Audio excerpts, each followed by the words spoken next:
एक नगर में दुर्गेश शर्मा नाम के एक ब्राह्मण रहा करते थे। वह अपना जीवन यापन यजमानों से मिली दक्षिणा से ही करते थे। पंडित दुर्गेश शर्मा की माता का देहांत उसी समय हो गया था जब पंडित दुर्गेश मात्र 9 वर्ष के थे और चौथी कक्षा में पढ़ते थे। पंडित दुर्गेश शर्मा के पिता श्री राम स्वरूप जी भी अच्छे ज्योतिषी थे और राज दरबार में अपनी सेवाएं देते थे। पत्नी की मृत्यु के पश्चात राम स्वरूप जी का मानसिक संतुलन कुछ बिगड़ गया, परंतु वे विचलित नहीं हुए। उन्होंने अपने बेटे दुर्गेश को चुना और लोगों के सुझावों और दबावों को दरकिनार करते हुए दूसरी शादी की बात को भी सिरे से नकार दिया। अब राम स्वरूप जी ने दरबार जाना भी बंद कर दिया और दुर्गेश की परवरिश पर अपना ध्यान केंद्रित किया। वे दुर्गेश को अपने साथ काम पर ले जाने लगे थे। अब राम स्वरूप जी का जीवन अच्छे से कट रहा था।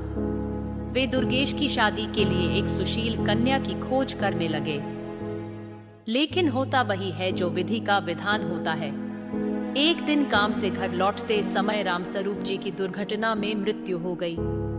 अब दुर्गेश पूरी तरह से टूट चुका था। माँ तो बचपन में ही खो चुका था और अब पिता का साया भी सिर से उठ गया था। लेकिन पड़ोसियों ने दुर्गेश को समझाने में कोई कसर नहीं छोड़ी। धीरे धीरे दुर्गेश अपने दुख को भूलने लगा और अपने काम पर ध्यान देने लगा। सुबह खाना बनाकर खाता और फिर काम पर चला जाता। शाम को लौटने के बाद आराम भी नहीं करता और आते ही खाना बनाने में जुट जाता। मोहल्ले वालों ने अपने प्रयासों से दुर्गेश की शादी एक गरीब ब्राह्मण कन्या से करवा दी। अब दुर्गेश खुश था क्योंकि अब उसे सुबह शाम बना हुआ खाना मिलता। उसकी पत्नी का नाम राजरानी था। राजरानी गरीब घर की जरूर थी, लेकिन वह गृह कार्यों में दक्ष होने के साथ साथ सामाजिक प्रवृत्ति की भी थी। उसके व्यवहार से सभी पड़ोसी खुश थे। वे उसके हर काम के लिए तैयार रहते। अब दुर्गेश का जीवन अच्छे से कट रहा था। कुछ समय बाद राजरानी गर्भवती हुई। जब राजरानी के प्रसव का समय आया तो दुर्गेश अपने पड़ोस की एक दाई को ले आया। समय पर राजरानी ने एक सुंदर लड़के को जन्म दिया। दुर्गेश ने एक नए कपड़े में उसे लपेट लिया और कुछ समय बाद वह गंगा के तट पर पहुंचा। दुर्गेश ने उस बच्चे को अपने दोनों हाथों में लेकर गंगा में 3 डुबकी लगाई। फिर दुर्गेश ने उसके सीधे कान में कोई मंत्र पढ़कर फूंक मारी और लड़के से दुर्गेश की बात होने लगी। दुर्गेश ने उस बच्चे से पूछा, बताओ, आप मेरे कर्जदार हो या मैं आपका कर्जदार हूं, और मैं कितना कर्जदार हूं? बच्चे ने कहा, मेरे 50 रुपए आपके ऊपर हैं। आपने दिए नहीं थे। आपके बच्चों ने भी आपका कर्ज नहीं चुकाया था।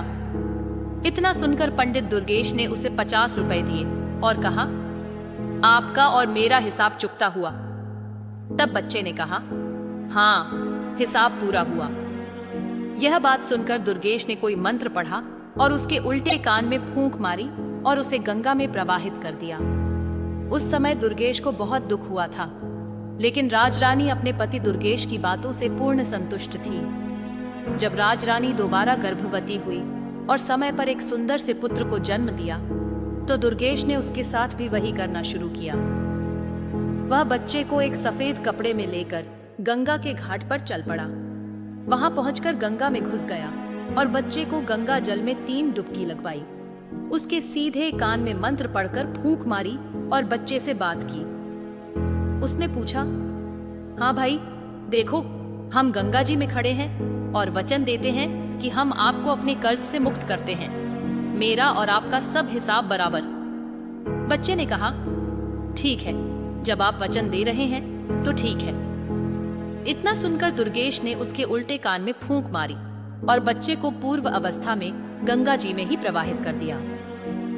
यह सब करके वह वापस अपने घर पहुंचा और पत्नी राजरानी से बोला, मुझे खाली हाथ देखकर बच्चे के बारे में जानने की आपकी इच्छा तो होगी, तो सुनो, उस पर हमारे 100 रुपए का कर्ज था, तो हमने उसे गंगा पर वचन देकर कर्ज मुक्त कर दिया।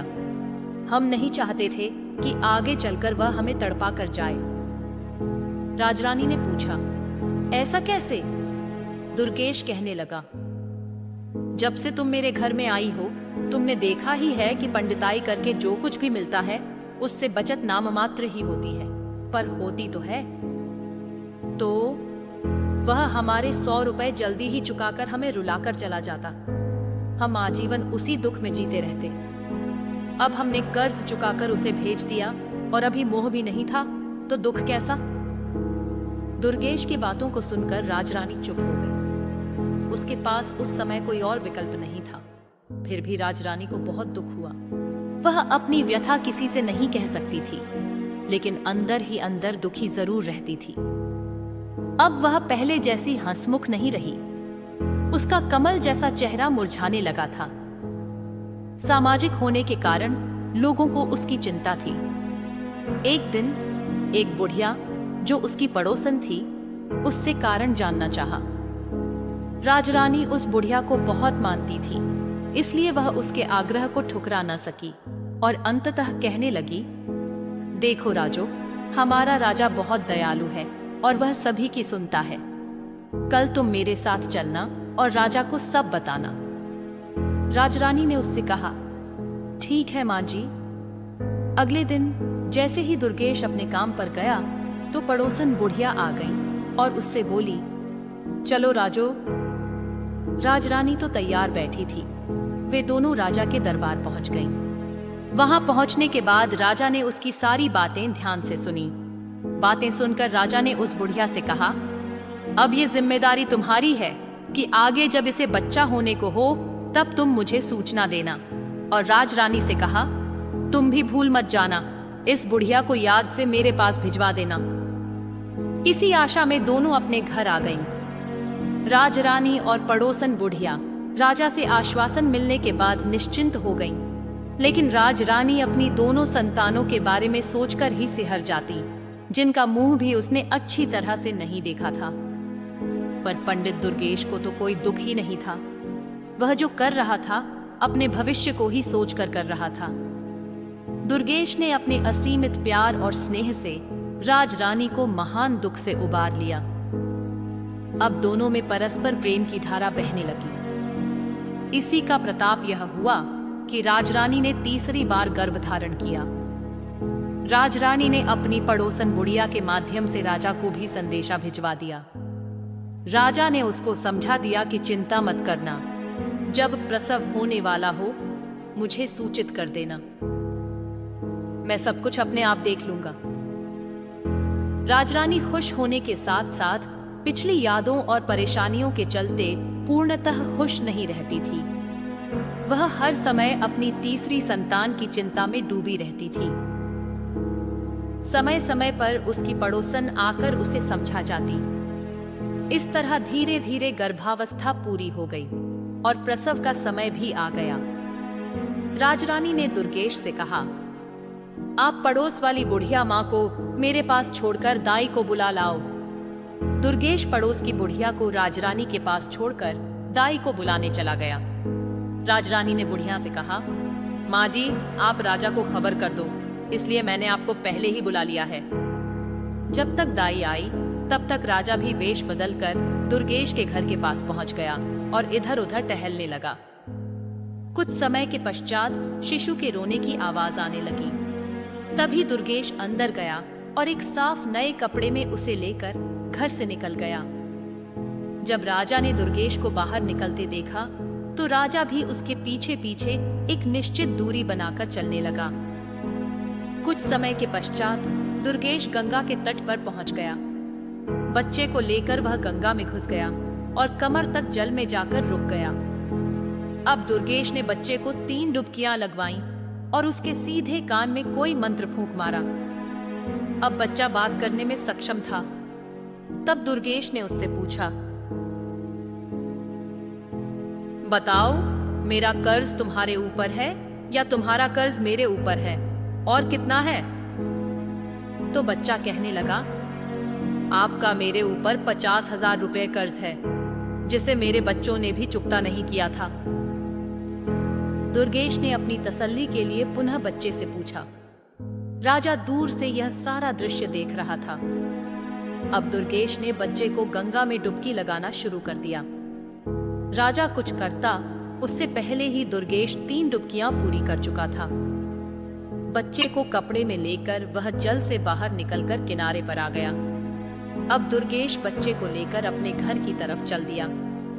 राजा के मन में अब यह जानने की उत्सुकता बढ़ती जा रही थी कि आखिर इसने पहले दोनों बच्चे गंगा में प्रवाहित क्यों किए। अतः राजा ने अपने असली रूप में आकर दुर्गेश को रोक लिया। दुर्गेश ने राजा को देखकर उसे सलामी दी। तब राजा ने दुर्गेश से पूछा, यह बताओ, तुम अपने पहले दोनों बच्चों को गंगा में प्रवाहित करके क्यों आए? दुर्गेश कहने लगा, महाराज, आप इस बात को अच्छी तरह से जानते हैं कि एक पंडित को पंडिताई में क्या मिलता है। किसी ने सवा आना दे दिया तो किसी ने थोड़ा बहुत अनाज दे दिया। कुल मिलाकर पेट पूजा हो जाती है। पैसे बचाना तो दूर की बात है। इसलिए मैंने अपनी विद्या से उन दोनों बच्चों से पूछ लिया कि उन पर मेरा कर्ज है या उनका मुझ पर है। तो पहले बच्चे का कुछ मेरे ऊपर था, दूसरे के ऊपर मेरा कुछ था, पर वह इतना था कि वे दोनों ही हमें छोड़कर चले जाते, हमारी तो कमर ही टूट जाती। इसलिए उन दोनों से हिसाब चुकता करके वहीं गंगा में प्रवाहित कर दिया। राजा ने कहा, फिर इसे क्यों बचाया? दुर्गेश कहने लगा, इस पर मेरा 50,000 रुपए कर्ज है। उम्मीद है कि यह हमारा अंतिम संस्कार अपने हाथों से ही करेगा। राजा दुर्गेश की बातों को सुनकर अचरज में पड़ गया। साथ ही यह जानकर तसल्ली भी हुई कि जैसे भी सही राजरानी को अपना बच्चा तो मिल गया। दुर्गेश बच्चे को लेकर घर पहुंचा। यह देखकर राजरानी मन ही मन राजा साहब को धन्यवाद करने लगी। दुर्गेश ने राजरानी से कहा, लो, यह हमारा पूरा जीवन काट देगा और हमारा अंतिम संस्कार भी करेगा। अब दुर्गेश के घर में खुशियां मनाई जाने लगी।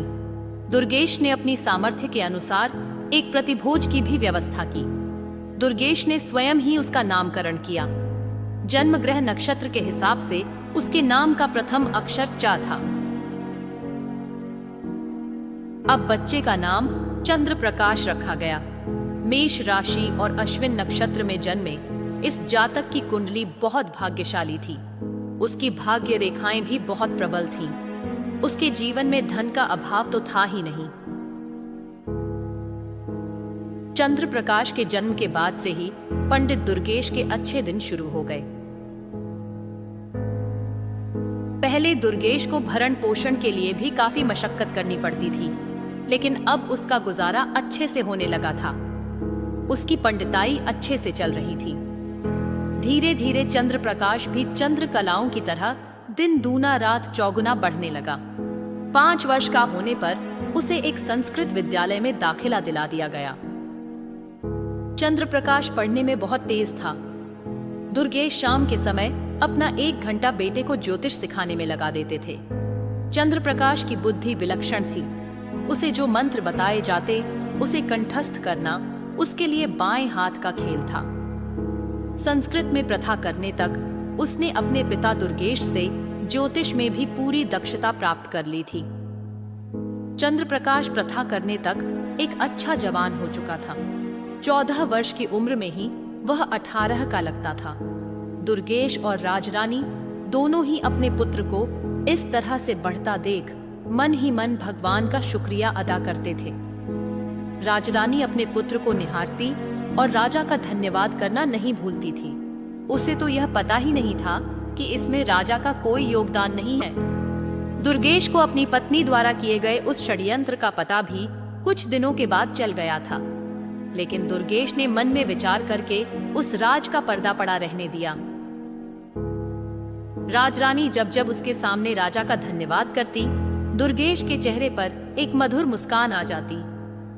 चंद्र प्रकाश ने भी अब आगे की शिक्षा के लिए अपने माता पिता को मना कर दिया। उसने माँ से कहा, माँ, मैं भी पिताजी के काम में हाथ बटाऊंगा। माँ ने कहा, बेटा, अभी तेरी उम्र ही क्या है? खेलो, खाओ और आगे दुनियादारी को समझने की कोशिश करो। ये काम तो सारी उम्र ही तुम्हें करना है। इस पर चंद्र प्रकाश ने कहा, माँ, मुझे पंडिताई ही करनी है। तो बाद में क्यों, अभी से क्यों नहीं? विद्या तो कोई भी हो, उसे जितना उपयोग करेंगे उसमें बढ़ोतरी ही होगी। तो माँ ने कहा, कल पूर्णिमा का दिन है तो तुम भी कल से काम पर जाओगे। राजरानी मन ही मन बहुत खुश हो रही थी। चलो, अब उसके घर में 2 कमाने वाले हो गए। थोड़ा पैसा इकट्ठा करके हम अपने चंद्र प्रकाश की शादी कर लेंगे और मजे से उसके दुनिया में रम जाएंगे। मन में ऐसा विचार करके वो सो गई कि चलो सुबह जल्दी उठकर दोनों के लिए खाना भी तो बनाना है, कल दोनों ही काम पर जाएंगे। राजरानी को रात में नींद नहीं आई। वो सोचने में ही करवट बदलते बदलते परेशान हो गई। सुबह जल्दी ही जागकर रसोई का काम निपटा करके स्नान ध्यान करने के बाद खाना बना दिया और अब निश्चिंत होकर चारपाई पर लेट गई। वो सारी रात सो नहीं पाई थी, अतः जिस निश्चिंता के साथ वो लेटी थी उसे जल्दी ही नींद आ गई। सुबह दुर्गेश जब अपने समय पर उठा तो उसने देखा श्रीमती जी सो रही हैं, तो किसी अनहोनी की चिंता में डूब गए और सबसे पहले उसे ही जगाकर पूछा, अरे ओ भाग्यवान, तबीयत तो ठीक है तुम्हारी? कहते हुए उसके माथे को छूकर देखा। तब तक राजरानी ने उससे कह दिया, मेरी तबीयत बिल्कुल ठीक है, थोड़ा जल्दी उठ गई थी, सब काम करके मैं लेट गई और नींद आ गई। आप अपने नित्य कर्म करो, खाना तैयार है। इतने में चंद्र प्रकाश भी जाग गया, अपने अपने काम पर निकल गए। चंद्र प्रकाश का पहला दिन था तो उसे कोई भी यजमान ऐसा नहीं मिला जो उसकी सेवा में उसे ले सके। धीरे धीरे शाम होने को आई। चंद्र प्रकाश उदास मन से घर के लिए रवाना हुआ। थके कदमों से वो घर की तरफ जा रहा था। अचानक उसने देखा एक घर की बालकनी पर एक स्त्री रो रही है। चंद्र प्रकाश उससे पूछने लगा, बहन, आपको क्या दुख है? मुझे बताओ, हो सकता है मैं आपकी कोई मदद कर सकूं। ऊपर से उस स्त्री ने देखा एक नौजवान लड़का तिलक चिपके राम नाम की पीतांबर डाले नीचे खड़ा है। वो बहुत बड़ा पंडित लग रहा था। उसे देखकर ऐसा लग रहा था मानो अभी अभी काशी से आ रहा हो। उस स्त्री ने कहा, तेरे जैसे कितने आए और थककर चले गए, मेरा तो विश्वास ही उड़ गया है। तुम्हारे जैसे ठोंगी पंडितों से इतना सुनकर चंद्र प्रकाश बहुत विचलित हुआ और मन में विचार किया कि मुझे इस महिला से कुछ न मिले, फिर भी मैं इसकी परेशानी का कारण जानकर उसका समाधान अवश्य करूंगा। उधर से महिला ने कहा, मैं तुम्हें कोई पैसा या दक्षिणा देने वाली नहीं हूं। चंद्र प्रकाश ने कहा, माता जी, नीचे तो आओ, अपना हाथ दिखाओ और बताओ समस्या क्या है। वो स्त्री नीचे आई और कहने लगी, सुनो, मैं तुम्हें पहले ही बता देती हूँ कि मैं तुम्हें कोई दान दक्षिणा देने वाली नहीं हूँ। बाद में तुम दक्षिणा के नाम पर मुझे ठगना चाहो। चंद्र प्रकाश ने कहा, बहन, मैं कोई ढोंगी नहीं हूँ। इसी शहर का निवासी पंडित दुर्गेश शर्मा जी का पुत्र चंद्र प्रकाश ज्योतिषी हूँ। हनुमान महल में रहता हूँ। इससे ज्यादा अपना कोई सबूत नहीं दे सकता। हाँ, दूसरी बात, मैं आपका रोना देखकर दुखी हुआ हूं, इसलिए पूछ लिया। अब आपकी मर्जी है, जानना चाहती हो या नहीं? ठीक है, तुम जो भी हो, इतना समझ लो, मैं तुम्हें पैसा देने वाली नहीं हूं। चंद्र प्रकाश कहने लगा, ठीक है, मैं पैसे मांग कब रहा हूं? तो वो स्त्री बोली, अगर तुम्हारी बातें सही निकली तो मैं तुम्हारे घर पर ही दक्षिणा भिजवा दूंगी। चंद्र प्रकाश कहने लगा, बताओ समस्या क्या है? उस स्त्री ने कहा, मेरे पति परदेश गए हैं, 4 वर्ष हो गए हैं, अभी तक वापस नहीं आए और न ही कोई सुखद पत्र उन्होंने भेजा है। मैं केवल ये जानना चाहती हूँ कि वो ठीक तो हैं और कब तक वापस आएंगे। चंद्र प्रकाश कहने लगा, आपने 2 प्रश्न पूछे हैं, इन दोनों में से आप किसके बारे में पहले जानना चाहती हो? स्त्री बोली, दोनों प्रश्नों के बारे में जानना चाहती हूँ। चंद्र प्रकाश कहने लगा, नहीं। उस स्त्री ने कहा, क्यों? तो उसने बताया, क्योंकि मैं मुफ्त में केवल एक ही बात बताऊंगा। अब तुम फैसला करो, कौन सी बात पूछना चाहती हो? स्त्री ने कहा, बता दीजिए कि मेरे पति कब तक आएंगे। चंद्र प्रकाश ने कहा, तो आप जानना चाहती हैं कि आपके पति कब तक आएंगे? चंद्र प्रकाश ने अपना पत्रा निकाला और उसमें देखने लगा। अपनी उंगलियों पर गिनती करने लगा। करीब आधा घंटे की गिनती के बाद स्त्री बोली, पैसों का लालच होगा, मैं किसी को पहले पैसे भी नहीं दूंगी। चंद्र प्रकाश कहने लगा, बहन, मैंने भी तो पहले ही कहा है ना, मुफ्त का मतलब मुफ्त। अगर आपको सही लगे तो मेरी दक्षिणा जो उचित समझे भिजवा देना। उसने कहा, अच्छा पंडित जी, तो आप कह रहे हैं कि मेरे पति आज रात में आ जाएंगे? चंद्र प्रकाश कहने लगा, हाँ, आज रात के करीब 12 बजे आपके पति आएंगे। सुनो, वो पैदल नहीं आएंगे। स्त्री बोली, तो कैसे आएंगे? चंद्र प्रकाश कहने लगा, वो हाथी पर आएंगे और बहुत सारा धन लेकर आएंगे। वो कहने लगी, तो मैं भी तुम्हें बता दूं कि जितना लाएंगे उसका आधा आपको दक्षिणा भिजवा दूंगी। चंद्र प्रकाश ने कहा, अच्छा, तो अब मैं चलता हूं। स्त्री कहने लगी, ठीक है, जाओ। चंद्र प्रकाश वहां से अपने घर के लिए निकल पड़ा। रास्ते में सोचता जा रहा था, पहला दिन बोनी तो नहीं हुई, उधार हुआ। यही मन में सोचते हुए वो घर पहुंचा। दरवाजे पर दस्तक सुनकर उसकी मां राज रानी आई और मन में सोचने लगी, पंडित जी तो कब के आ गए? मेरा लाडला इतनी देर से आया, कमाई भी अच्छी करके आया होगा। यह सोचते हुए उसने दरवाजा खोला। चंद्र प्रकाश अंदर आया। राज रानी ने गुनगुना पानी लाकर उसे दिया और कहने लगी, बेटा, हाथ मुंह धो लो, थके आए होगे, खाना खा लो।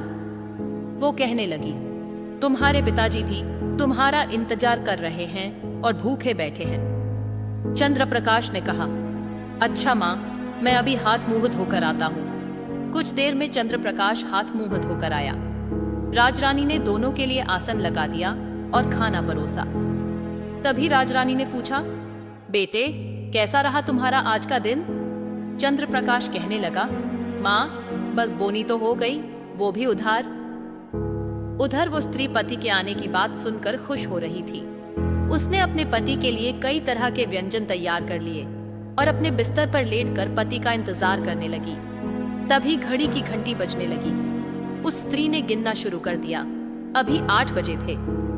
वो कहने लगी, अरे, अभी तो 8 ही बजे हैं, अभी तो 4 घंटे बाकी हैं। लेटे लेटे उसके मन में बहुत सी बातें घूम रही थीं। वो सोच रही थी, कहीं वो ज्योतिष ठोंगी तो नहीं था, फिर खुद ही जवाब दे देती। नहीं नहीं, वो ठोंगी नहीं था, उसने कोई पैसा भी नहीं लिया, फिर झूठ क्यों बोलेगा। कभी मन में विचार करती, कहीं ऐसा तो नहीं कि वो कोई बदमाश हो और रात की अंधेरे में ठीक 12 बजे आकर मुझे लूटने आ जाए। इन्हीं विचारों में घड़ी के आधे घंटे की एक घंटी बज गई और वो बोली, अभी तो 8:30 ही बजे हैं, ये सर्दी की रात है। इतने में ही घड़ी की घंटी फिर से बजी। वो गिनने लगी। फिर वो पलंग पर जाकर लेट गई और कहने लगी, ये इंतजार की घड़ियां कितनी लंबी हो गई हैं। इस बार वो सोच रही थी कि यदि वास्तव में वो ज्योतिष है और उसकी बातें सही हैं, तो मैं पहले अपने पति को उसके घर भेजकर कमाए हुए धन का आधा हिस्सा उसे दक्षिणा में दूंगी।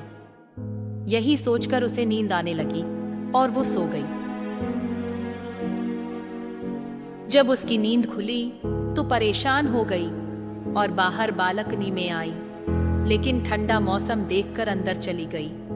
पढ़ी लिखी तो थी नहीं, घड़ी देखना तो जानती नहीं थी, इसलिए सोच रही थी कि पति न जाने कितने बजे आएंगे। अभी वो पलंग पर बैठी ही थी कि घड़ी की घंटी बजी। वो गिनने लगी, जिसमें कि 11 बजे थे। तभी किसी ने दरवाजे की घंटी बजाई। वो सोचने लगी, पता नहीं कौन है, पहले पूछ लेती हूं। उसने कहा, कौन हो, जवाब दो। तो बाहर से जवाब आया, मूर्ति, तुम्हारा पति शिवमूर्ति हूं। उसने पूछा, बताओ कितने बजे हैं? शिवमूर्ति ने कहा, 12 बजे हैं। भाग्यवान, तुमने 11 तो गिन लिया। मैंने 12 बजाने वाली घंटी पर दरवाजे की घंटी बजा दी। स्त्री ने कहा, वो तो ठीक है, आप ये बताइए कि आपकी सवारी क्या है? तो शिवमूर्ति कहने लगा, अरे भाग्यवान, सर्दी है, दरवाजा खोलो, मैं हाथी पर सवार हूं। स्त्री कहने लगी, तो अभी दरवाजा नहीं खोलूंगी, मेरी बात सुनो। शिवमूर्ति ने कहा, बताओ, अब तुम्हारी ही तो सुननी है, सर्दी बहुत है, दरवाजा खोल दो। स्त्री बोली, ऐसा करो, हनुमान महल में पंडित दुर्गेश है ना? शिवमूर्ति कहने लगा, हाँ, हमारे पुराने कर्मकांडी पंडित हैं वो। उसने कहा, तो उनके घर जाओ और आप जो भी कमा के लाए हो उसका आधा उन्हें देकर आओ और उनसे कहना कि ये आपके बेटे चंद्रप्रकाश की दक्षिणा है जो मेरी पत्नी ने उधार कर दी थी। शिवमूर्ति ने कहा, अभी रात में क्या फायदा, सुबह दूंगा। वो कहने लगी, नहीं, मैंने उसे वचन दिया है, उसे निभाना तो पड़ेगा, जाओ जल्दी देकर आओ। शिवमूर्ति ने कहा, ठीक है बाबा। स्त्री का पति पंडित जी के घर जाकर दरवाजा खटखटाता है और कहता है, कोई थाली या परात ले आओ। पंडिताइन परात लेकर आई। उसने उसे एक थाली मुद्रा दी और ये कहा कि ये दक्षिणा चंद्रप्रकाश ने उसकी स्त्री पर उधार करी थी। राजरानी ने अपनी जिंदगी में इतनी मुद्रा कभी नहीं देखी थी। उसकी आंखें चौड़ी हो गईं। परात को अंदर रखकर और डलिया से ढककर वो मन ही मन सोचने लगी, पंडित जी तो बस ऐसे ही हैं, मेरे बेटे ने एक ही दिन में घर भर दिया है। दौलत को देख पंडिताइन अपने बेटे पर गर्व करके सो गई, ये सोचकर कि सुबह आराम से उठूंगी। सुबह पंडित दुर्गेश अपने नित्य नियम पर उठकर देखने लगे। पंडिताइन अभी तक सो रही थी। उन्होंने कहा, आज उठना नहीं है क्या? काम धाम नहीं करना? बस फिर क्या था? पंडिताइन के तेवर चढ़ गए और बोली, बहुत ज्यादा कमा के लाते हो क्या? मेरा बेटा कल पहली बार गया था और एक ही दिन में इतना कमाया कि हम जीवन भर बैठकर खा सकते हैं। पंडिताइन की बातों को सुनकर पंडित दुर्गेश ने कहा, भाई कितना कमा के लाया है? तो पंडिताइन ने डलिया के नीचे परात में रखी मुद्रा दिखाई। पंडित दुर्गेश बैठे के बैठे रह गए। उन्होंने पंडिताइन से कहा, मैं गलत था, पर मेरी विद्या सही थी। जाओ चंद्रप्रकाश को देख कर आओ, वो जीवित है कि नहीं। पंडिताइन आंखें निकालकर देखने लगी।